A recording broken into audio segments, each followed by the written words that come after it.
Okay, here we have time series data of cons and ex.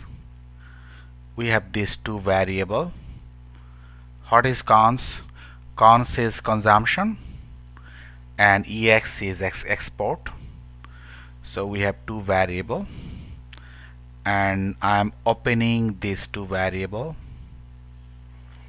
open as a group.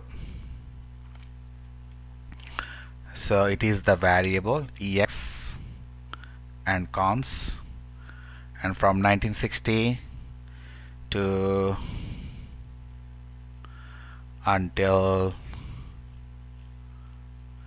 2020. So it is our variable ex and cons, right? Okay, and it is our model. Okay, 1960 to 1960 to 2020. Okay, here we have assumption that these two variables are non-stationary at level, meaning that these two variables have unit root or non-stationary at level, but when I convert this variable into first difference, they become stationary. So that is our assumptions. I am telling again, when these two variable, we assume that they are non-stationary at level, but when I convert these two variable into first difference, then they become stationary. Okay, now what we shall do, what we know from the theory, that if the variables in the model are non-stationary, then estimated regression model can be spurious, or estimated regression model is a nonsense model. We cannot accept any nonsense model. Okay, and now we check whether our model using these two variable is a spurious or not. That we want to check now.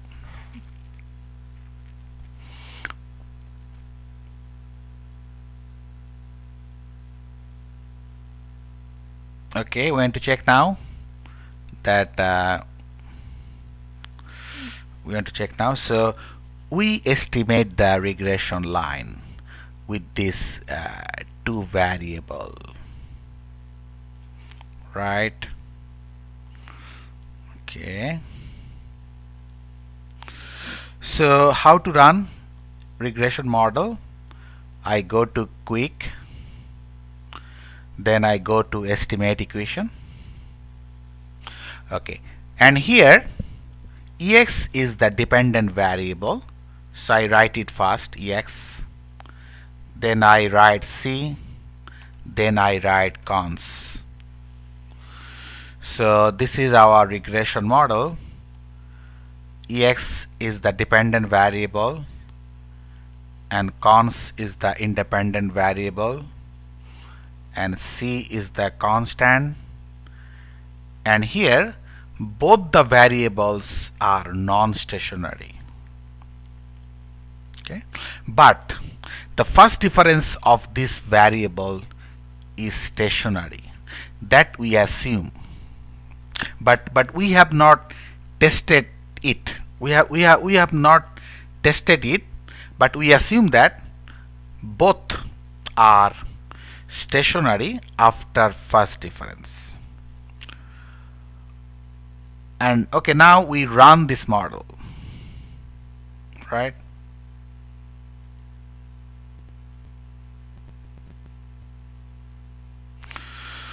So the result has come up. It is the dependent variable, right? And cons is the independent variable. It is the coefficient 5.69, and the cons is significant because the p-value is less than 5%. So the cons is a significant variable to explain our dependent variable, which is Ex. Okay, now, but the question is that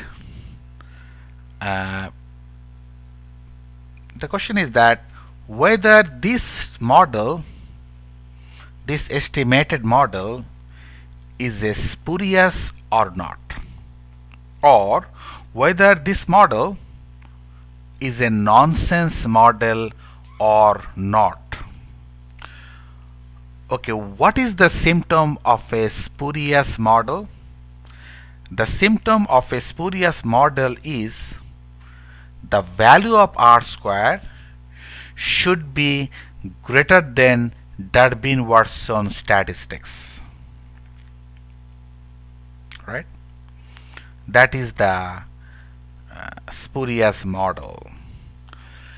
And here, how much is the Durbin-Watson value? How much?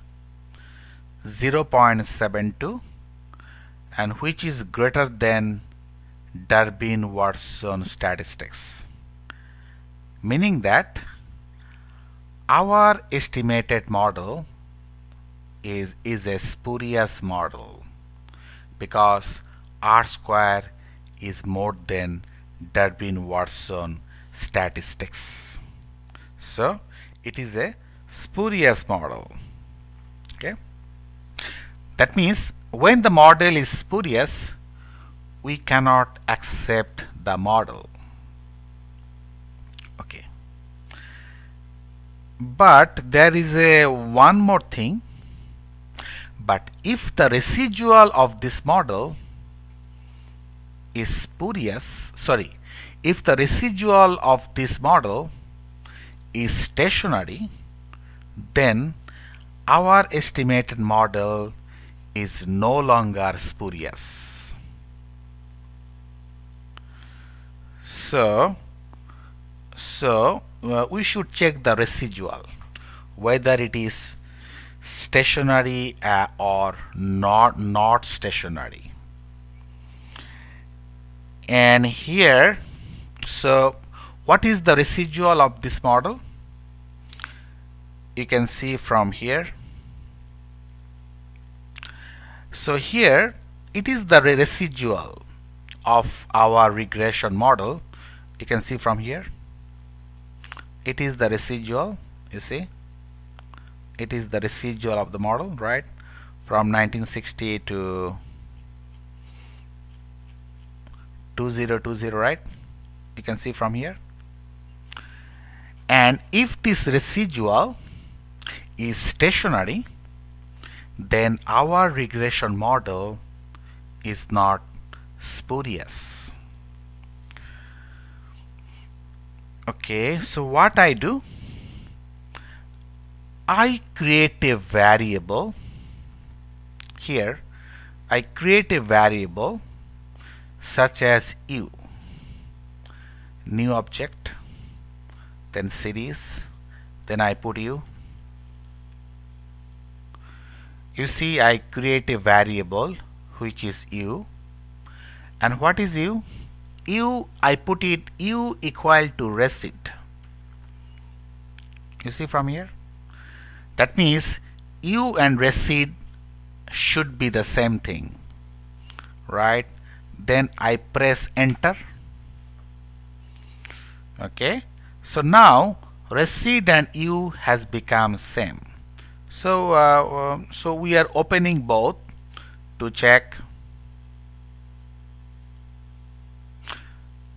You see, receipt and U has become the same, right?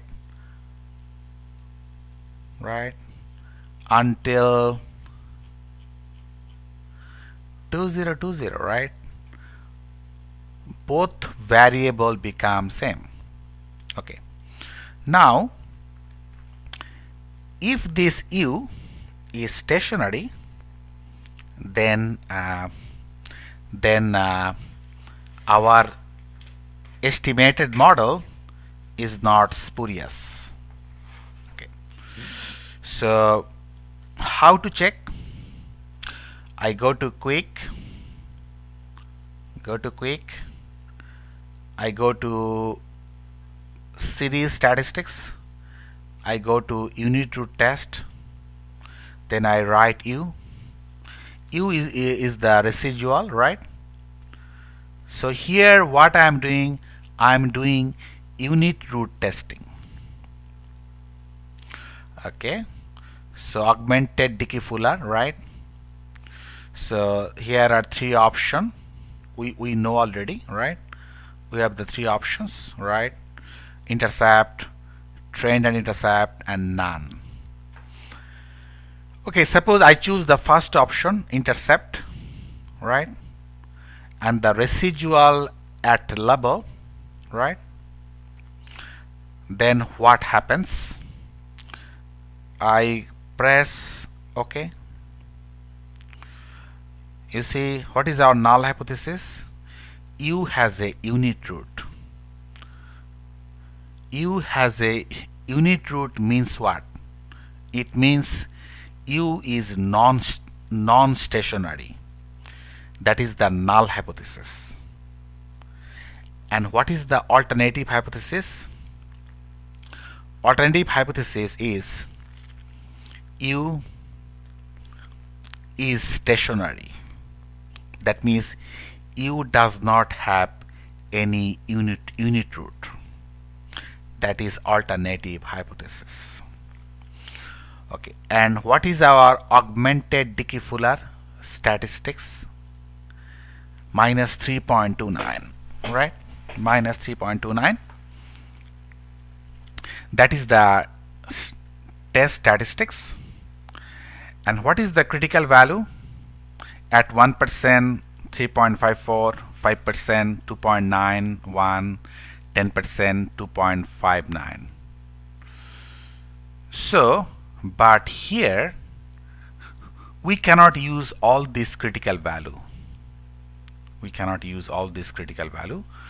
Here we have to use the critical value of Engle-Granger test. From the Engle-Granger test, we shall be using the critical value, not from here. Okay, the Engle-Granger critical value at 10% is minus 3.04. I am saying again, the critical value from Engle-Granger at 10% is minus 3.04. So here I am taking 10% level. So you see here the absolute value is 3.29. Absolute value means we ignored the sign, right? The absolute value 3.29, which is greater than our critical value of Engle-Granger, which is 3.04. So the test statistics is greater than critical value. So we can reject null hypothesis and we can accept the alternative hypothesis. And what is our alternative hypothesis? U does not have unit root. That means U is stationary. I'm telling again, what is the guideline? The guideline is if the test statistics is greater than critical value, we can reject null hypothesis and we can accept alternative hypothesis. And what is our test statistics? Absolute value. Absolute value is 3.29. And what is critical value? From Engle Granger, it is 3.04 at 10%. So test statistics is greater than Engle Granger critical value. So we can reject null hypothesis. And we take the alternative hypothesis. What is alternative? The U does not have unit root, meaning that U is stationary. That means our residual is stationary. It means that our estimated model that we have just estimated is not spurious. Is not spurious, meaning that our model that we have just estimated, so I am showing that one. We have just estimated our model, that is this one. I'm coming up here, just 1 minute. I'm sorry, I'm taking my model. Where is my model? Is coming up. The model is here, that is at the below, I guess, equation. Yes, yeah, this model that we have estimated is not spurious because residual of this model has become stationary. Okay, so what does it mean? It means that if the variable is non-stationary, still we can run the regression model provided the residual of the model becomes stationary. That is our teaching from here. But one thing also should be there. Although the variables are non-stationary at level, but they should be stationary at first difference. That is also should be there, so that we can use the non-stationary variables to run our regression model. Okay, now what is happening? So when the residual of this model becomes stationary, it has also another meaning. It also means that Ex and cons, these two variables are co-integrated, meaning that these two variables have long-run equilibrium relationship. I am telling again, when the residual of this model becomes stationary, it means that Ex and cons are co-integrated, meaning that they have a long-run relationship. That means the whole model is a long-run model. Long-run model, and 5.69 is a long-run coefficient, not short-run. This one become long-run coefficient, and we can see it is significant. We can see significant. And the thing is that when the variables are co-integrated, then we can run the error correction model. I am telling again, when the variables become co-integrated, or when the variables have long-run equilibrium relationship, we can run for co-integration model.